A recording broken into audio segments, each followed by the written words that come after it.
সুপ্রিয় দর্শক, আসসালামু আলাইকুম। আশা করছি প্রত্যেকেই অনেক অনেক ভালো আছেন। তো আজকের এই সংক্ষিপ্ত ভিডিওটিতে আমি আপনাদের সাথে পাই নেটওয়ার্কের একটা গুরুত্বপূর্ণ সেটিংস নিয়ে আলোচনা করব, যেটি আপনাকে সঠিকভাবে প্রয়োগ করতে না পারলে আপনার মানিকৃত যতগুলো পাই রয়েছে সবগুলো আপনি চিরদিনের জন্য হারাবেন। আবার সঠিকভাবে সেটিং করতে পারলে আপনার এখানে মাইনিং স্পিডটা বেড়ে যাবে। অর্থাৎ আমি আপনাদেরকে যে কথাটি বলতে চাচ্ছি সেটি হচ্ছে লকআপ সেটআপ। তো সেই লকআপ সেটআপ আপনি কিভাবে কেওয়াইসি কমপ্লিট করার আগে পরিবর্তন করবেন এবং কেওয়াইসি কমপ্লিট হওয়ার পর কিভাবে সেটিকে পরিবর্তন করতে হয় সেই বিষয় নিয়ে। তো চলুন বেশি কথা বাড়াবো না, চলে যাব মূল ভিডিওটিতে। তো ভিডিওটি শুরু করার পূর্বে আমি আপনাদেরকে বরাবরের মতো যে রিকোয়েস্টটা করে থাকি সেটি হচ্ছে, আপনারা যদি আমার BGDR.টেলিগ্রাম চ্যানেল এবং ইউটিউব চ্যানেল এমনকি ফেসবুক থেকে দেখে থাকলে অবশ্যই আপনারা আমার ফেসবুক পেজটিও ফলো করে দিবেন। তো চলুন চলে যাই। অল্প কথায় আমি আপনাদেরকে দেখে দিই কীভাবে আপনারা পাই নেটওয়ার্কের লকআপ সেটিংসটা পরিবর্তন করতে পারবেন।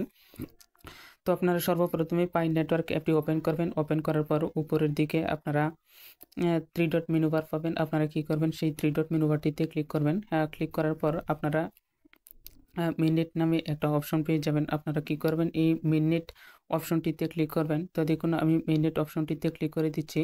তো মিনিট অপশনটিতে ক্লিক করলে দেখবেন আপনার এখানে অনেকগুলো অপশন শো করতেছে। এর একটু নিচের দিকে স্ক্রল ডাউন করে চলে আসলে দেখবেন মাঝামাঝি একটা অপশন রয়েছে কনফিগার লকআপ রেট। আপনারা কি করবেন, কনফিগার লকআপ রেট এই অপশনটিতে ক্লিক করবেন। তো অলরেডি দেখতে পাচ্ছেন আমার এখানে মাত্র 2 সপ্তাহের লকআপ করে দেওয়া রয়েছে এবং সেটা করেছি আমি 100% এবং 2 সপ্তাহের জন্য।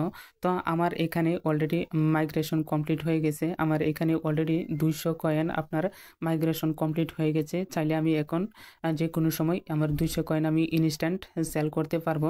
তো কিভাবে আপনারা পাই কয়েন সেল করতে হয় সে বিষয় নিয়ে আমি একটা ভিডিও দিব। তাহলে আপনাদের যাদের পাই কয়েন অ্যাভেলেবল রয়েছে সেই ভিডিওটি দেখে আপনারা পাই কয়েন সেল করতে পারবেন। তো এখন কথা হচ্ছে এখন আমরা যে বিষয়টি আলোচনা করছি সেটা হচ্ছে লকআপ সেটিং। তো দেখুন আমার প্রথম আপনার 1 বছরে লকআপ সেটিং ছিল। যখন 1 বছর সময়টা সেই পিরিয়ডটা পার হয় আবার লকআপ সেটিংস শেষ হয়, তখন আমি কি করি, নতুন করে আমার এখানে লকআপ সেটিংসটা আমি পরিবর্তন করতে পারছি। তো আপনার এখানে যদি আপনার মাইগ্রেশনটা কমপ্লিট না হয়ে থাকে তাহলে আপনি এখানে নতুন করে লকআপ সেটিংস পরিবর্তন করতে পারবেন না। অর্থাৎ আপনি মাইগ্রেশন হওয়ার আগে, অর্থাৎ কেওয়াইসি সাবমিট করার সময় বা এর আগে যদি লকআপ সেটিংসটা করে থাকেন, আপনি যদি এটাকে আপনার ইচ্ছা মতো যেভাবে আপনার ভালো হয় এবং যত বেশি দিয়ে রাখবেন তত বেশি আপনার মাইনিং স্পিডটা বৃদ্ধি পাবে। তো আপনি যেভাবে দিয়েছিলেন সেটা সেভাবেই থাকবে যতক্ষণ পর্যন্ত আপনার মিনিট মাইগ্রেশন কমপ্লিট না হয়। তো আমার এখানে যেহেতু মিনিট মাইগ্রেশন কমপ্লিট হয়ে গেছে, তো আপনাদের যাদের মিনিট মাইগ্রেশন কমপ্লিট হয়েছে আপনারা চাইলে এখন 100% করে দিয়ে এখানে আপনারা 1 বছর, 2 বছর এবং 3 বছর পর্যন্ত মাইনিং স্পিডটা বাড়াতে পারবেন। এরপরে নিচের দিকে ইনক্রিজ কমিটমেন্ট এই অপশনটিতে ক্লিক করলে দেখবেন আপনার ইনস্ট্যান্ট আপনার এখানে সেটিংসটা পরিবর্তন হয়ে গেছে। যেহেতু আমি আর করতে চাচ্ছি না, সময় একেবারে কম, সময় শেষের দিকে, আর এখানে আর লকআপ সেটিংসটা আমি আর বাড়াতে চাচ্ছি না।